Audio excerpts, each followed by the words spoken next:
যুক্তরাষ্ট্রের ৪৭তম প্রেসিডেন্ট হিসেবে শপথ নিলেন ডোনাল্ড ট্রাম্প। সোমবার ওয়াশিংটন ডিসির ক্যাপিটাল ভবনে অনুষ্ঠিত শপথ গ্রহণে ট্রাম্প বলেন, আজ থেকে আমেরিকার সুবর্ণ যুগের সূচনা হলো এবং যুক্তরাষ্ট্র আবারও বিশ্বের শ্রেষ্ঠত্ব স্থান দখল করল। তিনি যুক্তরাষ্ট্রকে আরও একবার মহান করে তোলার অঙ্গীকার করেছেন। এই দিন শপথ গ্রহণ অনুষ্ঠানে উপস্থিত ছিলেন বিদায়ী প্রেসিডেন্ট জো বাইডেন, তার স্ত্রী জিল বাইডেন এবং অনেক গুরুত্বপূর্ণ রাষ্ট্রনেতারা। ট্রাম্পের বাইবেলের উপর হাত রেখে শপথ নেন এবং তিনি হলেন যুক্তরাষ্ট্রের ইতিহাসে সবচেয়ে বেশি বয়সী প্রেসিডেন্ট হিসেবে শপথ নেওয়ার নেতা।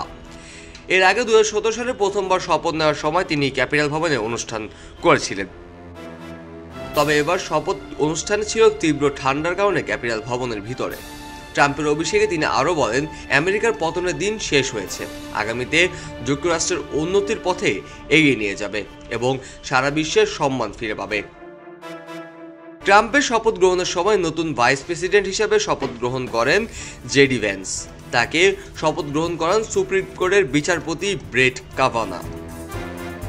ট্রাম্প ও তার স্ত্রী মেলানিয়া প্রথমে ওয়াশিংটন সেন্ট জনস এপিস্কোপাল চার্চে যান, যা মার্কিন প্রেসিডেন্টের অভিষেকের রীতির একটি অংশ। পরে তারা হোয়াইট হাউসে গিয়ে বিদায়ী প্রেসিডেন্ট বাইডেন ও জিল বাইডেনের সঙ্গে চা চক্রে অংশগ্রহণ করেন। তারপর শপথ নিতে তারা ক্যাপিটাল ভবনে পৌঁছান।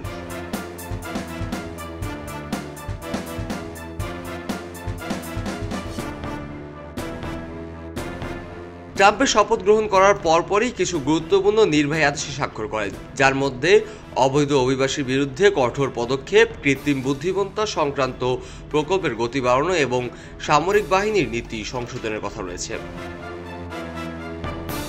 ট্রাম্পের শপথ গ্রহণে অভিনন্দন জানিয়েছেন বিশ্বের বিভিন্ন দেশের নেতারা।